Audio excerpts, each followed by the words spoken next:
Agriculture topic, and we'll start with what our goal is. Our goal is after 20 years to be fully independent as far as food production is concerned, so we can be off-grid, so to speak, on food production. Sorry. Partly energy independence, so we produce most, if not all, our energy.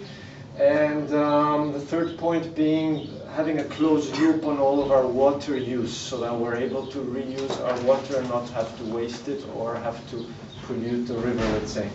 And the fourth point being some CO2 capture and a positive carbon footprint. So let's say that's our goal or our strategy in the long term. And how do we want to achieve that?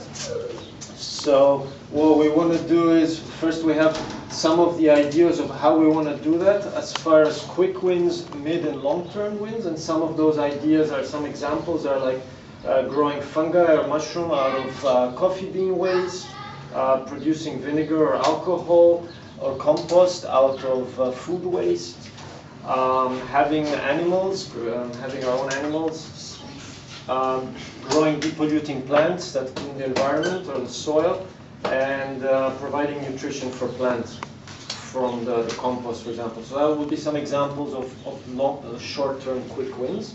Some medium perspectives are CO2 capture and use in greenhouse gases, and biomass production from waste materials, as well as an aquaponic system. These are here because the technology is a little bit more complex, both for us as an expertise and to build, and then as a very, very long-term implementation of mushrooms into furniture conversion or beer production. Yeah? Then how do we want to actually implement that? On the short term, we want to start off with a project plan. First point being, what do we need? We need what kind of materials do we need? What kind of knowledge do we need? What kind of resources, human resources, expertise, and what do we have here? Identifying the stakeholders that are impacted or influencing this. Then we want to start executing on that plan. We can already start right away once we've got the project plan in place, and those things would include preparing the space where we want to do the stuff, making sure the right conditions are there for doing that, getting the right tools, any kind of permits we might need from the community or from the government, exchange with the stakeholders that might be impacted, make sure we get their buy-in, make sure that we don't come to a stumbling block later on as we're executing.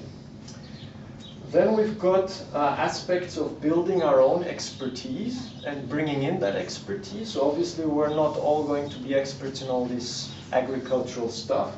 So the things that we're looking for are things like animal husbandry, we're looking for apiculturists, gardeners, permaculture, composting, and so on. Those are just some ideas.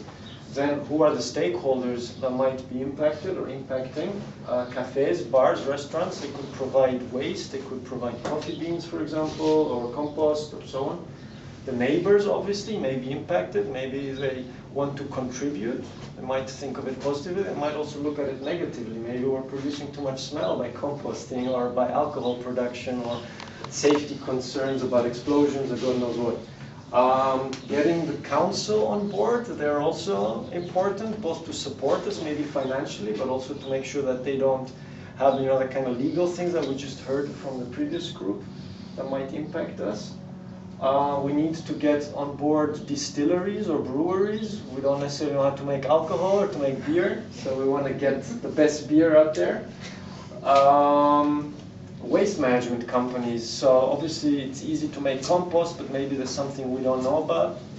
Biomass, for example, they know how to do that, so we can do something on that and work together. And then obviously all the residents of the actual structure.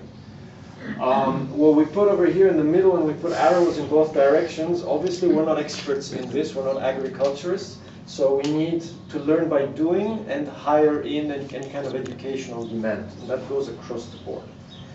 And finally, we want to be experts in these competencies. So that's the social aspect in addition to the other goals we mentioned. Thank you. Great. We got 1 minute and 20 seconds to find 5 positive points. My favorite point is to make sure we got the legal status and authorization to do stuff, because sometimes people make hands and then they have to take out the hands, and that's terrible. So that the legal status is great. 4 other positive points about that idea. Gaining knowledge. Gaining knowledge, great. That's the key to independency. Third point is that it was a bit, we have the details and the steps, what we want to achieve and how to implement, so a bit strategic. Great, what else? It's a continuous process, so you don't have any pauses by it, for example 1 or 2 years, and then everybody forgot about the project, because so it's current every time. Okay, great. One last point? You can have quick success at the beginning. You try with coffee and vinegar and stuff from all day life. So I think if you have success quickly, you're motivated to continue more likely. Okay,